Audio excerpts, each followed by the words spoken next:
for God along the way. And today's story is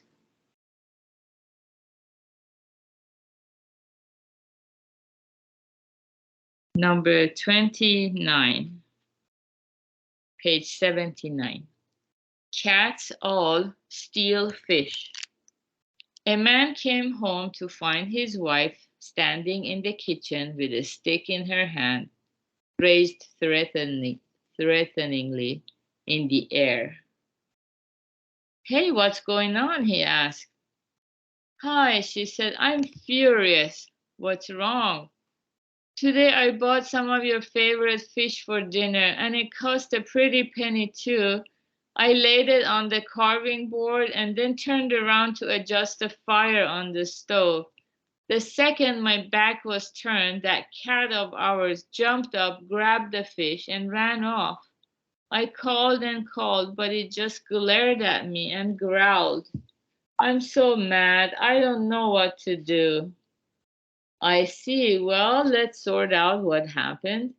Did the cat know that it was my favorite fish or that it cost a pretty penny?" "Of course not. It's only a cat." "Is ours the only cat who steals fish?"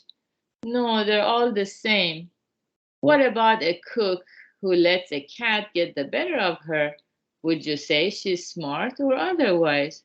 "I'm afraid if Buddha judged this case, you, the plaintiff, would end up paying all the court costs."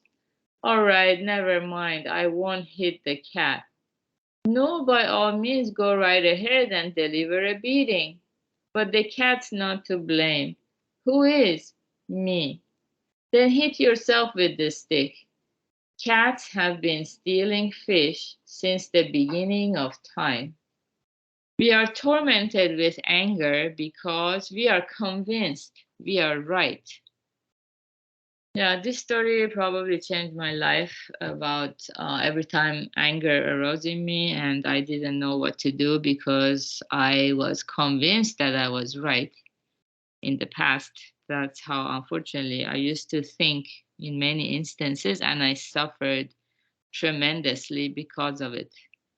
And yeah, so this story is very funny. In the story, looks like the husband is the spiritual one, and the wife is more like non-spiritual one or late bloomer. She's on her spiritual journey, but she hasn't advanced yet.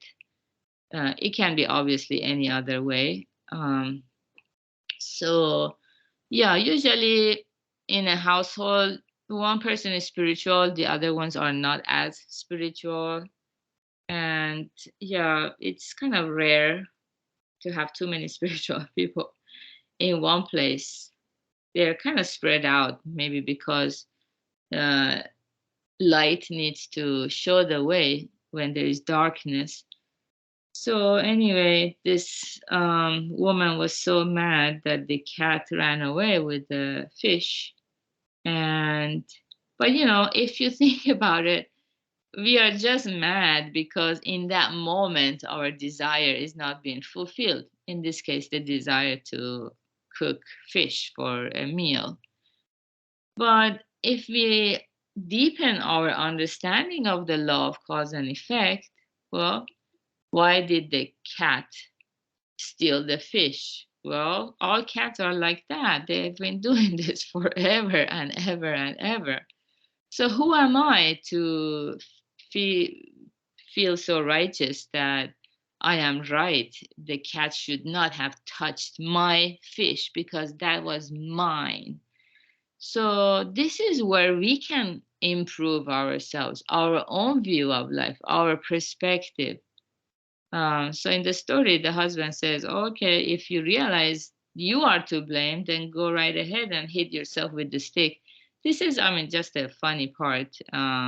But what it means is, we need to self reflect and find the cause, which is from inside out, our own cause.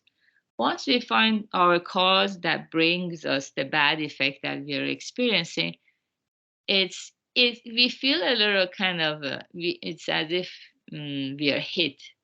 It's not a pleasant feeling because it goes against our ego. You know, our ego is constantly protecting us. I'm the best person. I never make mistake. I'm never to blame. That's the ego talking. So if we become more and more spiritual, we can override that by telling ourselves we cannot blame external elements for our suffering. Let's go within. Let's meditate on it. Do the analytical meditation, analyze it, and find out what it is that's bringing me this pain and suffering. Once we find the cause within, then the anger goes down. We become kind of reflective, and we can find the problem within. Yeah, the same desire for food that is sustaining our lives, that same desire is making us accumulate a lot of bad karma too. Yeah, so we need to reflect on that instead of just being angry at other people and waiting for them to change, as if, you know, we are like a king or a queen or something. Anyway, so good job everyone for being here. I hope you all practice. This is how we can go forward, by practicing patience instead of getting angry and looking within for the answers, doing the analytical meditation. So good job. I'm so happy we are here together on this Monday, start of the week. Have a beautiful week. And tonight we will have the Right View Lab, 8 p.m. Pacific time. Yeah, have a beautiful one, everyone. Bye.